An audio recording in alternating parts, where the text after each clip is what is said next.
জনকল্যাণ শিবিরে অব্যবস্থার অভিযোগ, হয়রানির শিকার সাধারণ মানুষ। ক্ষোভ নবগ্রামে। মুর্শিদাবাদ জেলার নবগ্রাম ব্লকের পলসন্ডা সিধু কানু ভবনে সোমবার পশ্চিমবঙ্গ সরকারের উদ্যোগে অনুষ্ঠিত জনকল্যাণ শিবিরকে কেন্দ্র করে ক্ষোভের সৃষ্টি হয়। শিবিরে আসা বহু সাধারণ মানুষের অভিযোগ, বিভিন্ন সরকারি পরিষেবা ও প্রকল্প সংক্রান্ত তথ্য জানতে গিয়ে তারা হয়রানির শিকার হচ্ছেন। স্থানীয় সূত্রে জানা যায়, শিবিরে উপস্থিত অনেকেই পরিষ্কারভাবে বুঝতে পারছিলেন না কোন পরিষেবার জন্য এই শিবিরের আয়োজন করা হয়েছে এবং কিভাবে আবেদন বা সুবিধা পাওয়া যাবে। অভিযোগ, বিষয়টি নিয়ে দায়িত্বপ্রাপ্ত কর্মী ও আধিকারিকদের কাছে জানতে চাইলে সন্তোষজনক উত্তর না পেয়ে উল্টে দুর্ব্যবহারের সম্মুখীন হতে হয়েছে অনেককেই। এদিন শিবির প্রাঙ্গণে সাধারণ মানুষ ও ব্লক কর্মীদের মধ্যে বাগবেতণ্ডার ঘটনাও ঘটে বলে অভিযোগ। শিবিরে উপস্থিত কয়েকজনের দাবি, সরকারি পরিষেবা মানুষের দোরগোড়ায় পৌঁছে দেওয়ার উদ্দেশ্যে এই ধরনের উদ্যোগ নেওয়া হলেও সঠিক তথ্যের অভাব ও বিশৃঙ্খলার কারণে সাধারণ মানুষ চরম ভোগান্তির শিকার হচ্ছেন।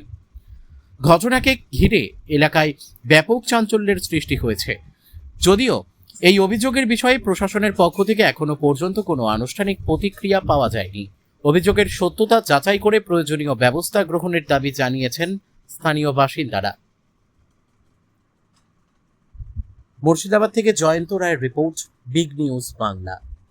করছে এলাকার মানুষ, এখানে এসে সঠিক তথ্য সঠিক কাজ হচ্ছে না, অনেকে ঘুরে যাচ্ছেন, কি বলবেন? সঠিকভাবে যদি সঠিক জায়গাতে না আসলে অনেকেই তো অনেক রকম জানে না।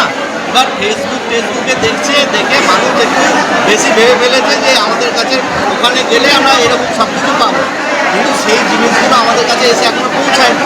যেমন ধরুন বার্ধক্য ভাতা, বিধবা ভাতা, সোশ্যাল ওয়েলফেয়ার, সেইগুলো পুরোনো যেগুলো যারা পাচ্ছে সেইগুলোই ভেরিফিকেশান হচ্ছে। সেই ভেরিফিকেশান হওয়ার পরে নতুনের ব্যাপারটা আসবে, আর আমাদের জেলা থেকে এখনো সেগুলো প্রোভাইড করা হয়নি।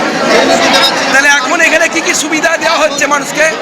সেটা হচ্ছে আপনার আয়ুষ্মান ভারতের ব্যাপারটা আছে, তারপর আপনার উজালা, যেটা ওই কেউ যদি সোলার সিস্টেমে বসাতে চায়, তারপরে গাছ দেওয়া হচ্ছে, তারপরে আপনার ওই এডি অফিসের পেন পোষণের যেসব ব্যাপারগুলো আছে, এডি অফিসের বিভিন্ন রকম ভাতা টাতা আছে, সেসবগুলো হচ্ছে এইগুলো।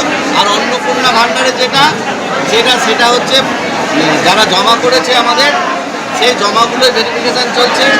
আর নতুন যেগুলো তাদেরকে বলা হচ্ছে আপনারা ফর্মগুলো জমা করতে পারেন, কিন্তু তার থেকে অনলাইন করলে আপনাদের বেশি তাড়াতাড়ি হবে।